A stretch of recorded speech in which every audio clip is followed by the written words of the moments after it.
Eu queria saudar esse campo da nossa comunidade Chácara Primavera, bem como os demais campos que, a partir desse momento, passam a participar conosco dessa reflexão. Esse é um domingo muito significativo no ano de 2019, porque é o último domingo do ano em que os nossos campos estarão reunidos à parte, né? Próximo domingo, nós estaremos envolvidos como comunidade numa grande celebração no Teatro Castro Mendes. Eu espero que você não deixe de levar o seu amigo, não o seu amigo da outra igreja, o seu amigo que precisa ouvir e entender a verdadeira mensagem do Natal. Depois, no domingo seguinte, nós não estaremos reunidos por campos, nós estaremos reunidos nesse auditório Paineiras, mas com a presença de amigos e amigas de outros campos, e à noite no auditório Barão, com a presença de outros amigos e amigas de outros campos. Aí, só no dia 12 de janeiro, nós vamos voltar a nos reunir por campos para continuarmos a nossa reflexão sobre fé no exílio. Não sei se você gostou da ideia da segunda temporada, né? Então, vamos nos preparar para isso. Mas eu queria também, antes de entrarmos na nossa reflexão, agradecer a você que atendeu o apelo de priorizar esse momento nesse domingo, né? Eu tenho visto, eu estou vendo pelo menos esse campo aqui onde eu estou falando, bem tomado nos seus assentos. Então, de coração, eu quero agradecer a você que priorizou estar nesse momento aqui, que eu considero de tamanha importância. Bem, por que ele é de tamanha importância? Primeiro, porque nós vamos ter uma reflexão relacionada ao Natal, e eu queria fazer o último desafio para você, antes do Natal, sendo que o nosso desafio de domingo que vem é voltado àqueles que não conhecem a verdadeira história do Natal, mas também, hoje eu tenho o desafio de, em parte, refletir com vocês sobre o Natal, em parte, apresentar para vocês as implicações desse desafio, ou dessa reflexão para o nosso desafio 2020. Eu quero que você deixe a comunidade esse ano, já sabendo quais são os nossos desafios no ano de 2020, mas eu vou voltar nisso depois. Agora, eu quero conversar com vocês sobre a última reflexão de Natal, antes do Natal. Para tanto, eu queria convidar você a refletir acerca de dois grandes perigos que, ao meu ver, ameaçam a igreja e a sua missão no mundo atual. E eu queria chamar a sua atenção para isso, porque eu estou falando de uma realidade, uma ameaça, ou duas ameaças, que não dizem respeito necessariamente só à igreja brasileira, mas eu diria a igreja ocidental. Do que eu tenho conhecido de igrejas do lado de fora do nosso país, na América do Sul, na América Latina e na América do Norte, eu diria que essas duas ameaças têm envolvido e cercado a vida daqueles que se chamam discípulos de Cristo. Então, vamos lá, quais são essas duas ameaças? De um lado, a religiosidade. Do outro lado, a secularidade, que vem do conceito da secularização. Quando um discípulo de Jesus gradativamente deixa de viver a partir dos princípios e valores da fé cristã e passa a viver a partir dos valores e princípios da cultura secular. Agora, perceba, Quando nós falamos de religiosidade, eu queria destacar 5 coisas aí. Os discípulos de Jesus que têm sido assaltados e gradativamente envolvidos pela religiosidade, eles são caracterizados por algumas coisas. Primeiro, rigidez teológica, o que tem levado muitos desses a transformarem as redes sociais num verdadeiro campo de batalha, agredindo aqueles que não pensam como eles e achando que a nossa missão é defender Deus, como se nós pudéssemos defender Deus. Nós precisamos ser defendidos por Deus. Deus não precisa de defesa. Ainda, legalismo moral. Aqueles que falham não têm outra chance. Aqueles que falham estão condenados, no máximo, a uma subvida no mundo cristão e na igreja. Resistência a mudanças, porque esses que vão sendo gradativamente tomados por essa cultura da religiosidade entendem que fidelidade a Deus é manter a igreja do jeito que ela se encontrava no seu formato, não na sua essência, no seu formato séculos atrás.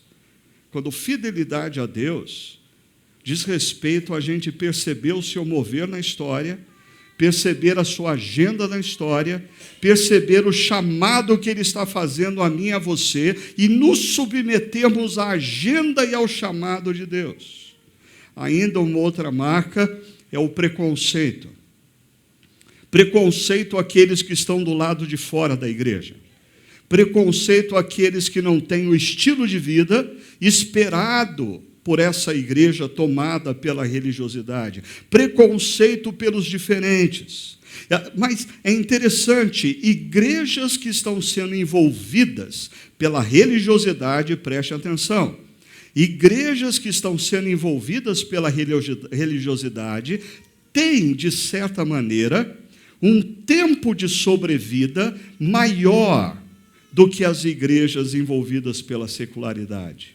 Por quê? Porque cristãos envolvidos por essa cultura da religiosidade fazem as coisas ainda porque sentem culpa. Eles não deixam de vir aos domingos na igreja porque senão eles se sentem culpados.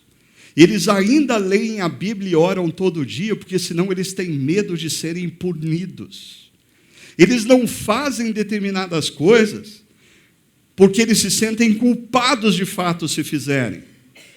Eles não deixam de contribuir financeiramente com as suas igrejas porque eles têm medo de não serem abençoados por Deus. Tudo isso faz dessas igrejas, por motivações errôneas, equivocadas, terem uma sobrevida maior do que as igrejas tomadas pela secularidade.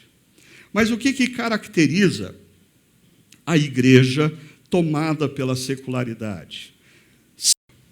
Não, as coisas não são bem assim, existem determinados elementos que nós defendemos no passado, que eram culturais, e nós precisamos flexibilizar, e isso afeta também o relativismo moral. Começam a negociar princípios bíblicos claros, relacionados a tudo, não meramente à sexualidade. A sexualidade também, mas a tudo começa a relativizar os princípios e valores morais que estão claros na palavra de Deus. Na igreja, as mudanças se tornam pragmáticas, ou seja, se o povo quer algo, nós vamos fazer. Se o povo quer música pop, nós vamos ter música pop. Se o povo quer um pregador, animador de auditório, que faz todo mundo rir durante 30 minutos e no final faz o povo chorar, é isso que nós vamos ter. O que o povo quiser, nós vamos fazer. Ou seja, mudanças pragmáticas.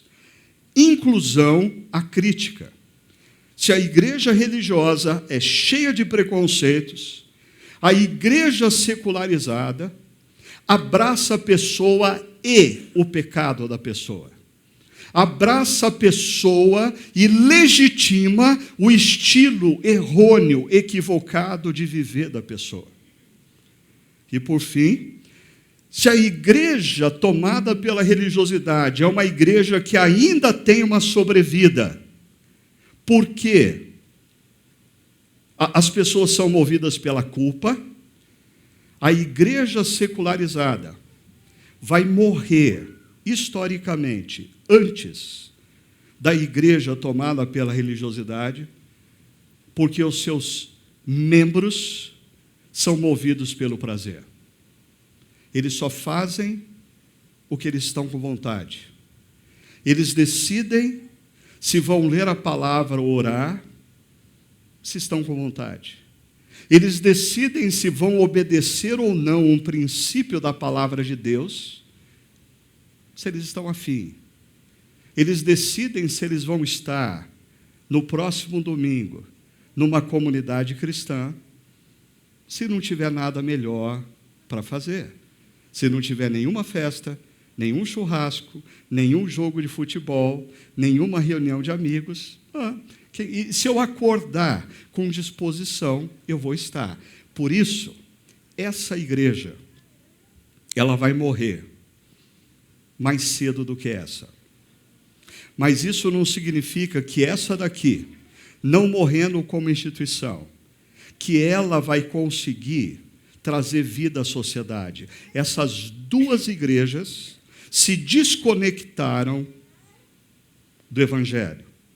Essas duas igrejas perderam a noção de fato do que é o Evangelho. O Evangelho é o anúncio de que Deus, apesar da nossa rebelião, apesar da nossa insistência em viver longe dele, apesar da nossa insistência de viver a partir da nossa própria autonomia, Deus entrou na história, veio ao meu encontro e ao seu encontro, não porque eu mereço, não porque você merece, não porque nós somos melhores ou mais bonitos.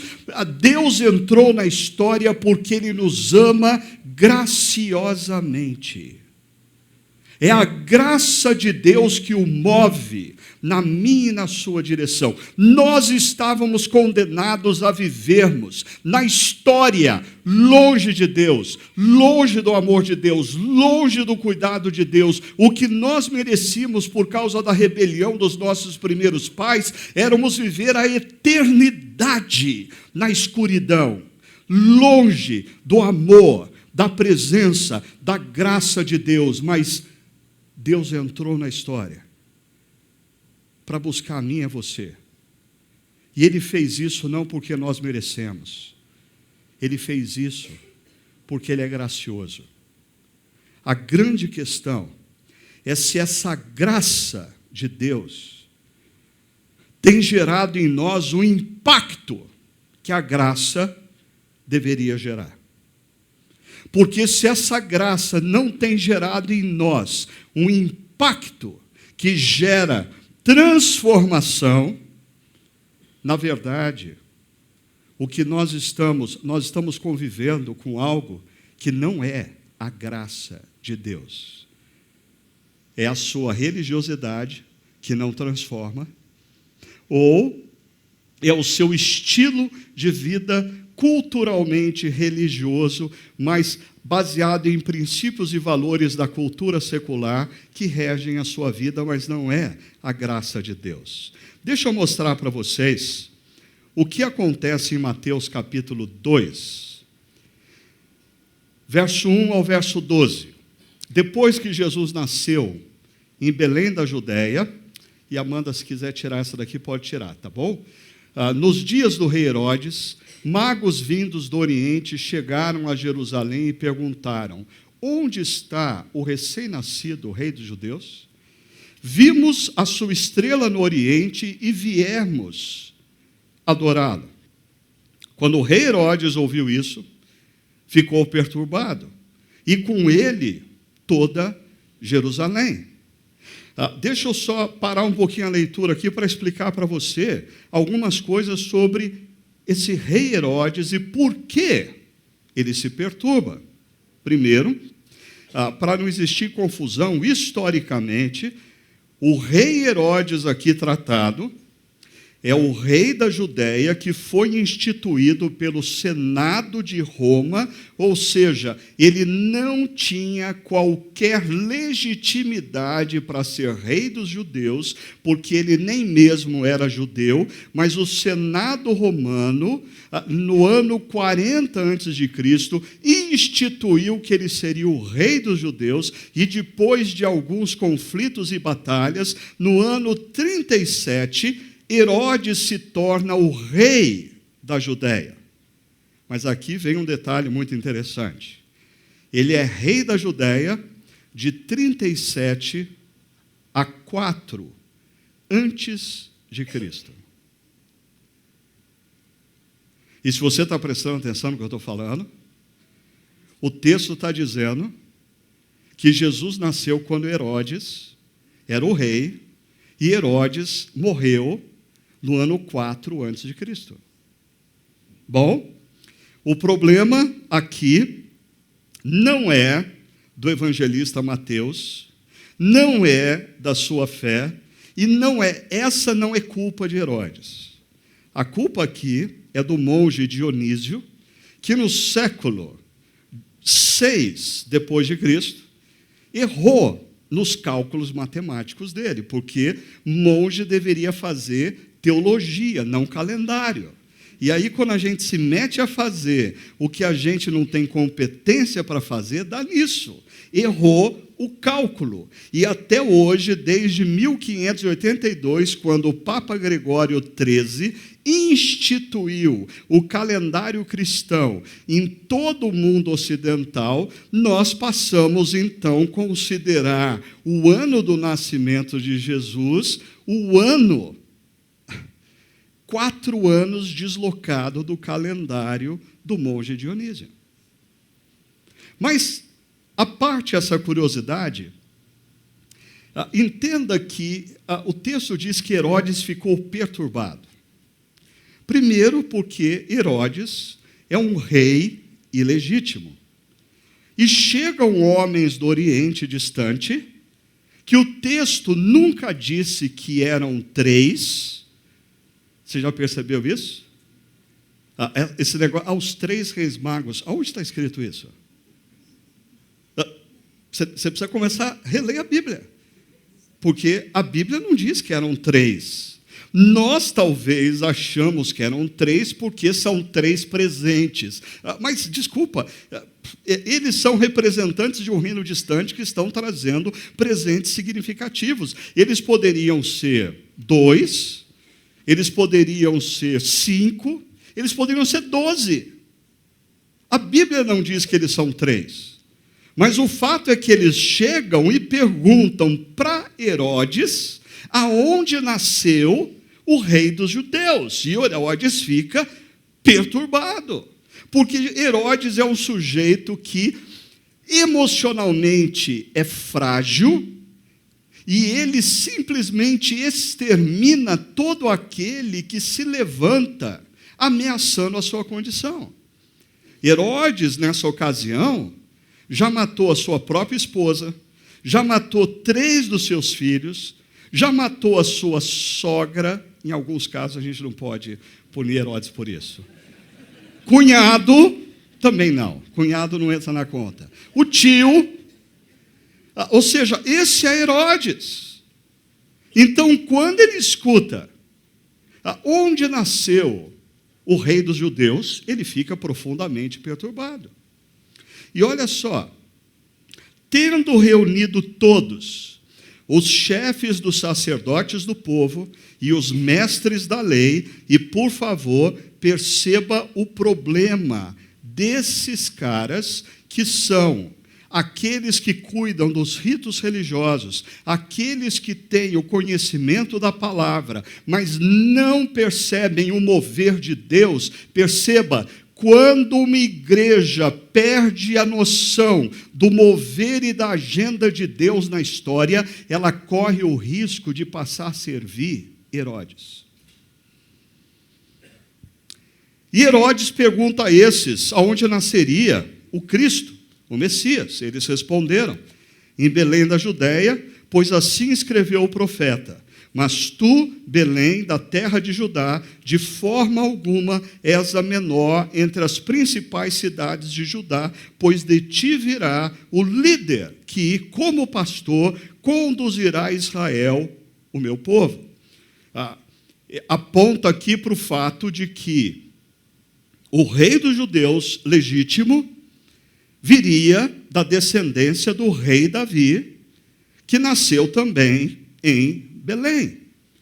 Deixa eu pontuar aqui para vocês o perigo da religiosidade representada por esses sacerdotes e chefes da lei. Primeiro, eles possuem o conhecimento das Escrituras.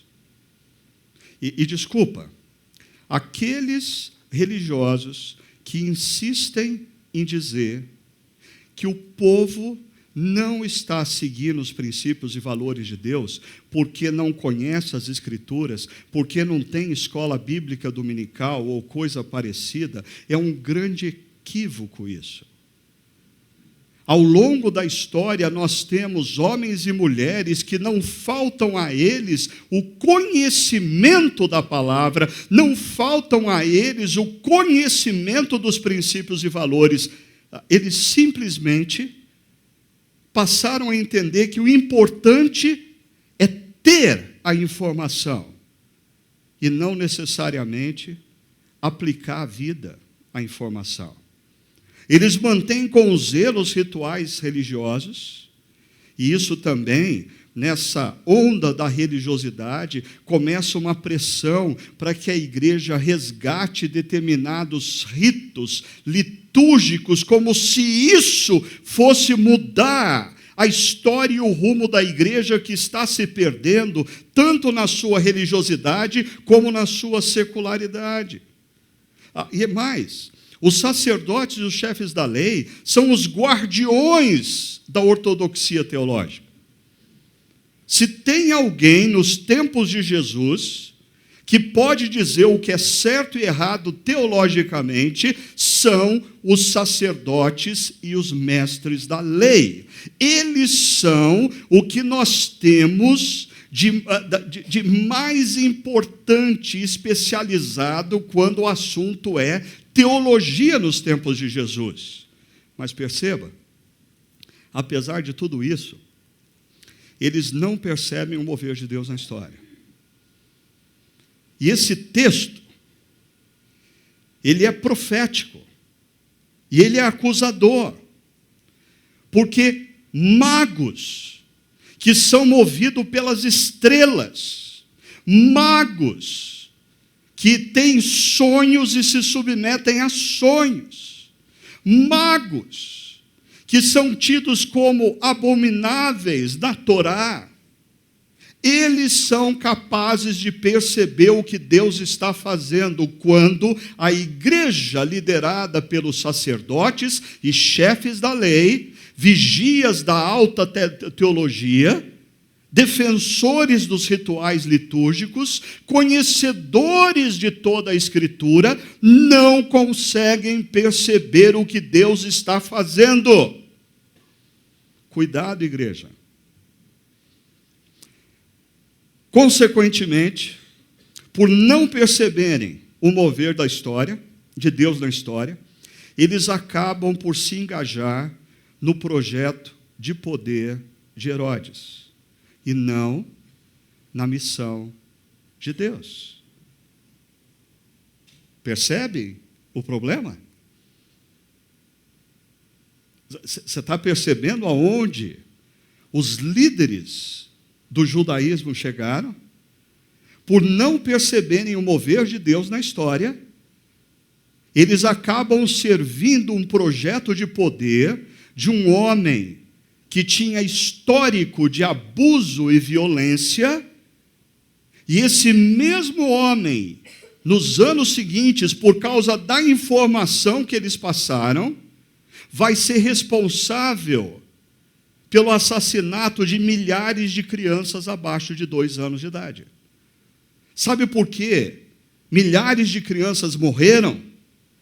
porque os sacerdotes e os mestres da lei estavam tão conectados à alta teologia, aos rituais litúrgicos, à vigia ideológica nas redes sociais, que eles não perceberam o mover de Deus na história e, consequentemente, ao invés de se engajarem na missão de Deus, se tornaram servos de Herodes. Voltando ao texto. Então Herodes chamou os magos secretamente e informou-se com eles a respeito do tempo exato em que a estrela tinha aparecido. Enviou-os a Belém e disse, olha o discurso aparentemente piedoso de Herodes: vão informar-se com exatidão sobre o menino, logo que o encontrarem, avise-me, para que eu também vá adorá-lo. Depois de ouvirem o rei, eles seguiram seu caminho, e a estrela que tinham visto no oriente foi adiante deles, até que finalmente parou sobre o lugar onde estava o menino. E eu queria chamar a sua atenção também para uma outra coisa, e desculpa se eu estou desmontando tudo que você acredita sobre os reis magos. Primeira coisa, o texto não diz que eles são reis. Segundo, o texto não diz que eles são 3. Terceiro, aquele presépio que você tem em casa, quando eles chegam, Jesus não é mais um bebê. O texto fala que ele é um menino. E Maria e José não estão na estrebaria. Jesus já está num lugar, numa casa. Só para acabar de vez com o seu Natal, Papai Noel não existe. Quando tornaram a ver a estrela, um detalhe que passa desapercebido na leitura de quem não percebe, que não está falando de rei magos e nada disso, né? Eles se encheram de alegria. Quando eles viram a estrela, eles se encheram de alegria. Os magos, aqueles que não tinham lugar no povo de Deus, aqueles que consultavam os astros, aqueles que eram regidos por sonhos, aqueles que não tinham as escrituras sagradas, eles se encheram de alegria. Os religiosos nem perceberam o que estava acontecendo. Ao entrarem na casa, viram o menino, é a mesma palavra do verso anterior, com Maria, sua mãe, e percebe, eles entraram na casa, está tudo lá, você só que nunca leu com atenção, né? Eles entraram na casa e viram o menino com Maria, sua mãe, e, prostrando-se, o adoraram. Mas os sacerdotes e mestres da lei, eles são arrogantes demais para fazer isso. Os magos, os desprovidos da religiosidade judaica, os tidos como impuros, eles não têm nada a perder, por isso eles se prostram e adoram. Então abriram os seus tesouros e lhe deram presentes, ouro, incenso e mirra. E aqui, segundo a tradição, não a Bíblia, porque a Bíblia não interpreta esses presentes, segundo a tradição, o ouro está relacionado à realeza de Cristo, o incenso está relacionado à divindade de Cristo e a mirra está relacionada à morte de Cristo. Pode ser verdade isso. O fato é que eles entregam para Jesus coisas que tinham grande valor na época. Quem é impactado pela graça e quem compreende que estava perdido e foi achado, não tinha chance nenhuma e foi surpreendido pelo amor de Deus, pelo interesse de Deus. Quem de fato reconhece que é rebelde e pecador, mas Deus surpreendentemente o ama, o acolhe, o abraça. Meu querido e minha querida, quando você vive essa experiência, absolutamente tudo na sua vida se torna relativo. E você abre os seus tesouros. Porque o único absoluto é aquele menino, que é o Deus encarnado, que entrou na história para me resgatar. Veja só. E tendo sido advertido em sonho, para não voltarem a Herodes, retornaram à sua terra por outro caminho. Os sacerdotes e mestres da lei são culpados do extermínio de milhões de crianças. Esses magos não. Eles têm um sonho e eles voltam por um outro caminho. Perceba, a primeira pergunta que eu queria levantar para vocês antes de salientar algumas coisas do texto é: de onde vêm esses magos do Oriente? Você já parou? E eu diria que aqueles que têm acompanhado as últimas séries na Chácara, talvez fique muito fácil você responder a seguinte pergunta: de onde vêm magos que são astrólogos, magos que hipervaloriza sonhos, e de onde vêm esses magos que de repente têm interesse no rei dos judeus? A minha resposta: eles vêm da Babilônia. 6 séculos depois da passagem de Daniel e dos seus amigos da Babilônia, existe uma influência. E magos da Babilônia estão em busca do rei dos judeus. E como eles não têm as escrituras, Deus usa o que eles têm: as estrelas, os sonhos, mas eles obedecem. E na medida em que eles se aproximam, veja só, primeiro, eles se deixam guiar. Segundo, eles se enchem de júbilo. Terceiro, eles se prostram. E assim eles estão reconhecendo que aquela criança é o Senhor de toda a terra. Agora, lembre-se que na Babilônia, 6 séculos antes, houve um sonho interpretado por Daniel que dizia que reinos iriam surgir, mas de repente, como que uma pedra que rolava de um monte ia bater no pé de barro de todos aqueles reinos, e tudo viria abaixo, e aquele se tornaria o rei dos reis. Eles se prostram. Ainda, eles adoram. E ao adorar aquele menino, eles reconhecem a divindade do menino. Mas uma última coisa importante: eles abrem seus tesouros.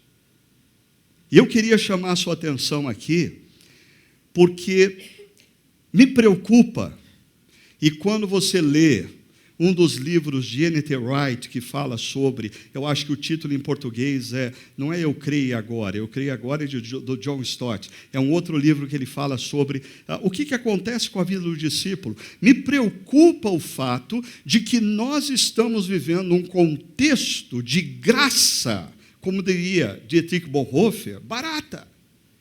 Porque a graça não nos impacta para nós abrirmos os nossos tesouros.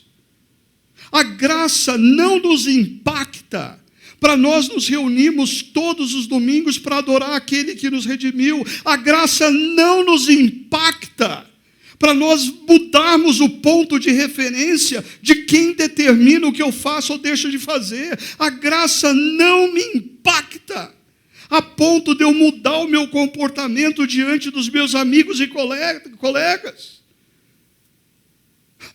A graça não nos leva a abrir os nossos tesouros. E a pergunta é: será que você está de fato diante da verdadeira graça?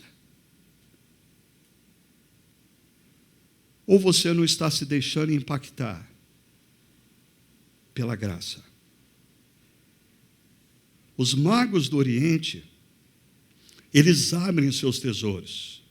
Quando se deparam com a compreensão do amor de Deus por suas vidas, porque Deus permite que eles estejam diante do Rei dos Reis, se prostrem, adorem e abram os seus tesouros, e quando eles percebem que isso faz parte de um plano maior, redentor para toda a história, absolutamente tudo é redimensionado na vida deles. Por isso eles podem abrir os tesouros deles, porque tudo que era absoluto para eles se torna relativo diante da descoberta do verdadeiro absoluto, que é Jesus entrou na história para me comprar e me dar a eternidade pela graça. A história tem que mudar. O seu apego ao sucesso profissional tem que mudar. O seu amor pelos bens materiais tem que mudar. A sua obsessão pela beleza física tem que mudar. A maneira como você lida com os ídolos da nossa cultura tem que mudar.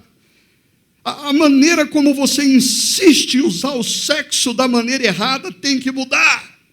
Por quê? Porque o único absoluto no universo entrou na história. E quando nós somos impactados pela sua graça, tudo se torna relativo diante do presente que Ele me oferece, a salvação e a redenção eterna. Assim, terminando a reflexão, eu quero convidar você a ter uma decisão de Natal. A decisão passa pela seguinte pergunta: como quero ser conhecido na história? Opção número 1. Como aquele que, apesar de zeloso pelos ritos, conhecedor da palavra, não percebe o mover de Deus na história e não participa de sua missão redentora, como os sacerdotes e os mestres da lei. Ou, hoje, como decisão de Natal, você quer ser aquele que, diante do impacto da graça de Deus para com suas vidas e da percepção do seu plano, abrem seus tesouros e engajam-se em sua missão. Como aqueles que, diante do impacto da graça de Deus para com as suas vidas e a percepção do plano redentor de Deus, abrem seus tesouros. Dizem: não existe mais nada absoluto que me prenda, o único absoluto é Jesus e a obra que Ele fez, e tudo na minha vida se torna relativo à luz da missão que Ele me dá na história. Qual vai ser a sua decisão? Eu quero que você pense seriamente nisso. Porque a sua decisão como discípulo vai afetar decisivamente o futuro da igreja na nossa sociedade. Ou a igreja se torna a igreja dos sacerdotes e mestres da lei, que mantém os rituais, mantém a teologia e a ortodoxia, mas não faz diferença nenhuma no mundo, porque nem percebe o mover de Deus no mundo. Ou a igreja se perde, porque você transformou a graça de Deus numa graça barata. Uma graça que não impacta a sua vida, e não transforma os seus valores, e não muda as suas decisões, não muda o seu rumo. Dito isso, deixa eu compartilhar com vocês o que envolve o nosso plano 2020. Primeira coisa, vocês daqui a pouco, vão receber esse pequeno formulário. Parte dele você vai destacar se você precisar de informação e devolver. Essa parte você vai guardar com você. Vai ser um marcador de livro. Você vai colocar debaixo do vidro da sua mesa de escritório. Você vai colocar num banner ou na geladeira. Você vai fazer alguma coisa para que isso seja um referencial para você. Bom, o Plano 2020, ele tem início na constatação que o ano de 2019 foi, bem possivelmente, o mais difícil de nossa história como comunidade Chácara Primavera. Você talvez não viveu todos, eu vivi. E eu sei. 2019 possivelmente foi o ano mais difícil de toda a história da nossa comunidade.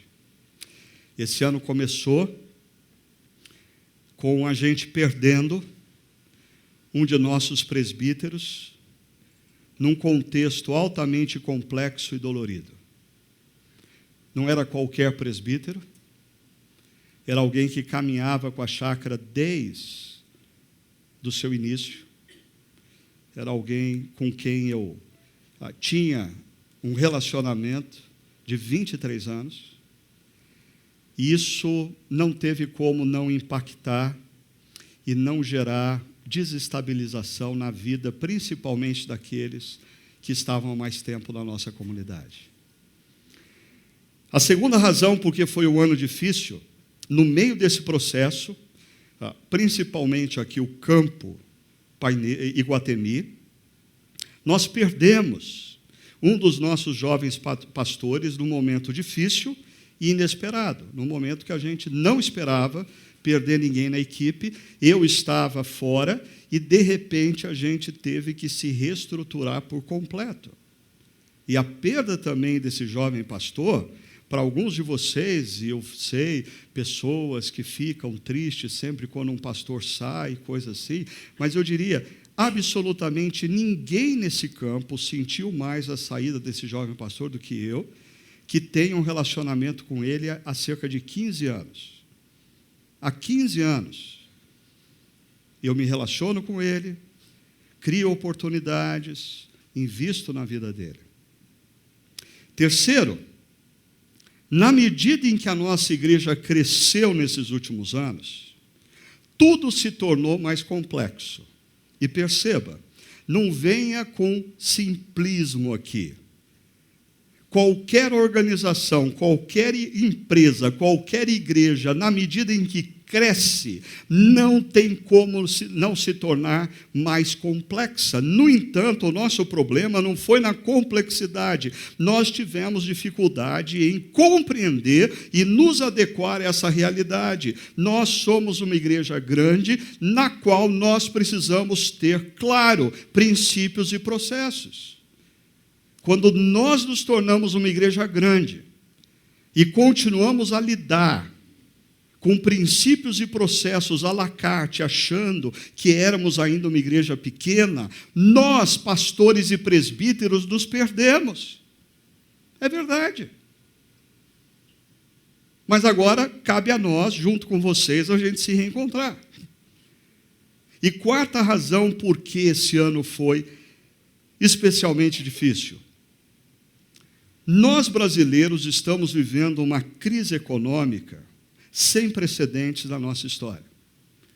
Enquanto, eu sei, alguns dizem assim, eu sou brasileiro e desde que eu nasci, o Brasil vive uma crise econômica. Mas aqueles que são um pouquinho mais sensíveis à história vão se lembrar que em algumas outras crises nós tivemos uma crise aguda. Um ano nós batemos no fundo do poço, 1 ou 2 anos depois a gente começava a subir. Nós estamos numa crise, possivelmente, desde o ano de 2013. São 6 anos de crise. E você talvez não se dê conta, mas a maioria dos brasileiros tem vivido só para sobreviver, parou de sonhar. A gente começou a entrar num processo de inércia. Se a gente conseguir sobreviver para o ano que vem, já está bom. Nos últimos anos, o nosso país e a nossa igreja perdeu inúmeros jovens profissionais altamente qualificados que foram embora por falta de esperança. E tudo isso afetou também a nossa comunidade. Prova disso é que em 19 anos, quase 19 anos de história da chácara, em todos os anos nós tínhamos um orçamento que nós projetávamos crescimento e de 2018 para 2019, nós vamos chegar no final desse ano com o mesmo valor que nós arrecadamos em 2018. Ou seja, financeiramente nós não conseguimos corresponder a novos desafios. E é interessante, prova dessa crise é que o número de pessoas que contribuem com a nossa comunidade aumentou, mas o valor real não. Como consequência, por exemplo, nós chegamos no final desse ano, e isso nunca aconteceu, nós estamos atendendo alguns projetos de plantação, mas pelo menos 3 projetos de plantação, nós vamos ter que dizer, não, nós não temos recursos. Agora, alguns de vocês sabem, e eu não preciso ensinar isso, no dialeto, em um dos dialetos chineses, a palavra crise é formada por 2 imagens. A primeira simboliza abismo, perigo, a segunda, oportunidade. E a gente está decidido, como liderança da igreja, pastores e presbíteros, a fazer da nossa crise social, da nossa crise econômica, uma oportunidade. Uma oportunidade para que mais e mais pessoas se aproximem de nossos encontros e neles tenham a oportunidade de ouvir, de compreender e se render ao Evangelho de Jesus. Nós queremos fazer da nossa crise a oportunidade para testemunharmos como a graça de Deus transforma vidas, transforma famílias, transforma grupos de pessoas, transforma até a sociedade em que elas vivem. Nós queremos fazer da nossa crise uma oportunidade para que homens e mulheres decidam firmemente a se tornarem discípulos de Jesus e cresçam na direção da maturidade, fazendo diferença onde quer que eles estejam na sociedade. Nós queremos fazer da nossa crise uma oportunidade para que discípulos de Jesus cresçam em generosidade e descubram a alegria e a satisfação de investir tempo e recursos financeiros em projetos que abençoam outros. Sendo assim, deixa eu dizer claramente para vocês uma coisa. No ano de 2021, a nossa comunidade vai completar 20 anos. Então, em março de 2021, nós vamos completar 20 anos. E nós queremos fazer do ano de 2020, quando a gente vai ter 19 anos de idade, a oportunidade para a gente ter uma comunidade comprometida com a maturidade e com a missão.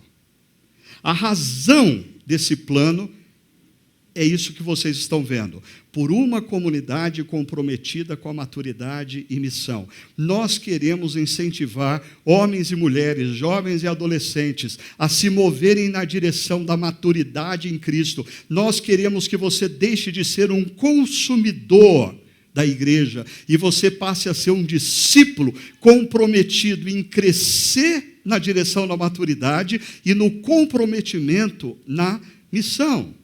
Como isso vai acontecer? Nós estamos levantando o desafio para, no ano de 2020, nós crescemos 20% em 4 áreas. Primeira área, frequência nos nossos encontros, nos nossos campos. Por que 20%? Porque se você fizer uma avaliação do espaço físico que nós temos ainda nos nossos campos, 20% nós conseguimos ter pessoas. E nós podemos buscar essas pessoas. Veja só, por que um alvo como esse? Primeiro, porque é bíblico, e eu queria te lembrar do perigo da secularidade que vai gradativamente roubando de você o princípio bíblico de que os cristãos devem se reunir para adorar aquele que os redimiu. E no livro, na carta aos Hebreus, o autor diz: não façam como esses que estão abandonando o hábito de se encontrar e adorar. Eu estou desafiando você, ao ano de 2020, você resgatar o valor e o princípio de estar em comunidade cristã. Mas mais do que isso, os nossos encontros sempre foram tidos como espaço no qual pessoas que não compreendiam a fé, pessoas que não entendiam o plano de Deus, vinham, ouviam, percebiam, se rendiam e se tornavam discípulos de Jesus. Por isso, nós precisamos resgatar o hábito de trazer nossos amigos, nossos parentes, nossos vizinhos que ainda não conhecem a fé. A gente, em algum momento, a gente se acomodou e a gente fez desse espaço físico e de outros campos um espaço para nós. E nós perdemos a paixão de ver o Evangelho fazendo diferença na vida daqueles que nos cercam. Segundo objetivo, 20% no engajamento nos grupos pequenos. Por quê? Porque os grupos pequenos, eles formam na nossa comunidade o espaço para o aprofundamento na fé e na comunhão. Deixa eu te dizer uma coisa. Pessoas que passaram pela nossa comunidade, entraram e saíram nos últimos 3 anos, elas entraram e saíram por uma razão. Elas não se conectaram a grupo nenhum. Isso é um desafio para você que não participa de um grupo pequeno, no ano de 2020, priorizar participar. Mas é um desafio para você que é líder de grupo pequeno, porque é o seguinte: se Deus te chamou para cuidar de pessoas, você precisa começar a cuidar. Líder de grupo pequeno na nossa igreja não é professor de escola bíblica dominical. Líder de grupo pequeno na nossa igreja não é sacerdote ou mestre da lei. Líder de grupo pequeno na nossa igreja é alguém que Deus chamou para cuidar de pessoas. E eu estou dizendo para você que nos últimos 3 anos, inúmeras pessoas entraram e saíram porque não tiveram o acolhimento e a conexão a um grupo pequeno. Se você é líder de grupo pequeno, você precisa começar a ver essa comunidade e as demais comunidades como o seu campo, o campo que você precisa estar atento a pessoas, conectar pessoas, ou ao seu grupo, ou outro grupo. O seu grupo pequeno não é espaço para você formar um time que gosta muito de você. O seu grupo pequeno é o espaço para você estimular pessoas a crescerem, até o ponto, talvez, de você se tornar desnecessário e poder ir para um outro grupo, porque você tem um líder que foi formado por você. Terceiro desafio. Perdão. Pensando na frequência dos nossos encontros e engajamentos dos grupos pequenos, eu fui lembrado por um dos nossos presbíteros, há uma fala do meu amigo e mentor Steve Andrews. Certa ocasião perguntaram para ele: como que vocês fazem na Kenston, uma igreja com 17, 18, 20 mil pessoas, para que as pessoas estejam engajadas? E ele deu a seguinte resposta. Ele diz assim, que eles se aproximam da pessoa, coloca a mão no ombro dela e diz mais ou menos assim: se você está aqui por nós, então queremos que você faça parte de um grupo pequeno. Agora, se você está aqui por Jesus, traga seus amigos. Então, se você está aqui porque você gosta da chácara, sinta a minha mão no seu ombro assim, agora. Eu estou dizendo, a gente quer que você participe de um grupo pequeno. Agora, se você está aqui porque a graça de Jesus te impactou, traz os seus amigos. Traz os seus amigos. Terceiro desafio, 20% no aumento do número de voluntários nos ministérios. Por quê? Porque, meu querido irmão e irmã, se a graça de Deus te alcançou, biblicamente, Deus derramou sobre você dons espirituais. E esses dons espirituais não servem para nada para você. Esses dons espirituais só servem quando você decide abençoar outra pessoa, servindo a outra pessoa. Se você é um cristão impactado pela graça, logo você tem dons espirituais e você não está servindo em nenhuma parte a ninguém, você está sendo infiel ao que Deus te deu. E você vai mudar esse negócio. Ok? E mais, eu diria, essa palavra voluntário é uma palavra maldita. A gente devia arrumar um jeito de tirar essa palavra do nosso vocabulário como igreja, pelo seguinte, assim, essa palavra dá a impressão da pessoa que se ela está tocando na banda, se ela está servindo no Chácara Kids, se ela está na recepção, ela está quebrando um galho para a igreja. Desculpa, volta o que eu te disse. Se você foi impactado pela graça, o Espírito Santo de Deus derramou sobre você dons. E se o Espírito Santo te deu dons, quando você exerce uma função na comunidade cristã, você não está fazendo um favor para ninguém. Você está fazendo o que Deus mandou você fazer e te capacitou para fazer. Então, por favor, comece a fazer com mais fidelidade e direito. Agora, se você não está fazendo nada, não se constranja diante de mim, porque eu não te dei dons.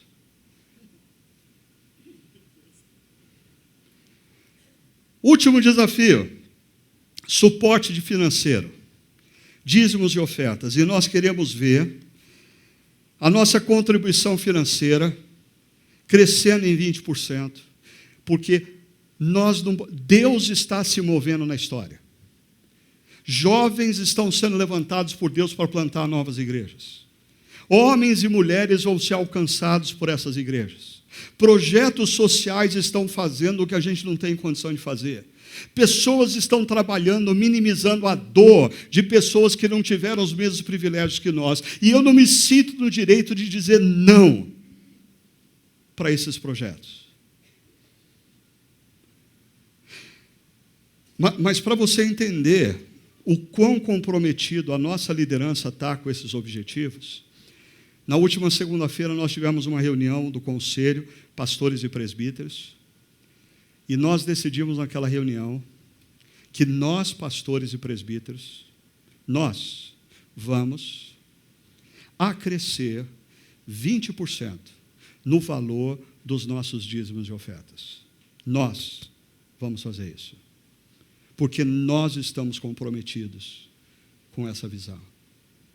Esse é um desafio para você ponderar na sua fidelidade na contribuição, porque, mais uma vez, deixa eu dissipar uma coisa aqui, que a secularidade está começando a fazer no meio de algumas igrejas. Pessoas pegam o seu dízimo e acham o seguinte: eu vou administrar para quem e como eu vou dar. Desculpa, se você olhar em todas as escrituras, o seu dízimo e a sua oferta é uma maneira de você, primeiro, agradecer a Deus por tudo que Ele te deu, porque você não está dando 10% do que você deu a Deus, você recebeu 100% de Deus, e o seu dízimo, a sua oferta, é uma expressão de gratidão. Segundo, é reconhecimento de que quem te sustenta não é o seu dinheiro, quem te sustenta é Deus.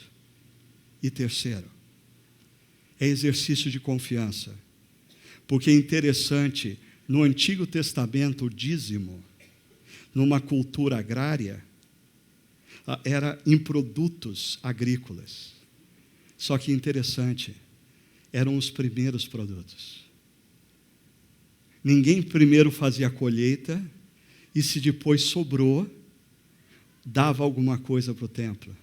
Não, na festa das primícias, era entregue o primeiro fruto a Deus, como reconhecimento que dele vem todas as coisas, como gratidão por tudo que ele tem feito e por um exercício de confiança. Não é o nosso dinheiro que nos sustenta, é Deus quem nos sustenta. Mas, por favor, não se esqueça, e assim a gente está terminando. A razão O porquê desses 4 objetivos é esse. Porque queremos ser uma comunidade mais comprometida com a maturidade e missão. Nesse momento, um grupo de pessoas que foram chamadas e capacitadas por Deus para interagir com a gente, eles vão distribuir esse flyer para vocês, tanto aqui como nos demais campos. E o que nós vamos fazer? Primeiro, eu quero que você faça absolutamente nada, mas primeiramente você ore. Você ore, e se você quiser, você vai fazer da canção que nós vamos ter aqui a sua oração. No momento em que você entender ser conveniente, você então vai, e o pessoal já devia estar distribuindo os flyers aí, gente, acorda? Vamos lá. Aí também no outro campo, ok? No momento em que você julgar conveniente, você vai preencher o seu flyer. Essa partezinha que eu destaquei aqui é só para se você precisa de informação acerca de como fazer. Se você não sabe como fazer algo, você pode destacar, preencher isso, e os nossos voluntários vão recolher. Mas, perceba, não é um desafio que você assume diante da nossa comunidade. É um desafio que você assume diante de Deus. O que a gente está fazendo com isso é tão somente, e presta atenção aqui enquanto eles distribuem, e assim eu termino. Por favor, estejam comigo. Isso aqui é um exercício prático para te ajudar, de alguma forma, a abrir os teus tesouros. Nós pararmos de lidar com a graça de maneira irresponsável. A graça nos alcançou para que nós nos tornássemos súditos do reino de Deus na história. A nossa salvação foi de graça, mas o impacto da graça deve fazer de mim e de você discípulos, súditos, desejosos de participar da missão de Deus na história. Que Deus mantenha de nós distância do espírito dos sacerdotes e mestres da lei, que tinham religião, mas não percebiam os desafios na história, a agenda de Deus, e nem se envolviam com a mesma.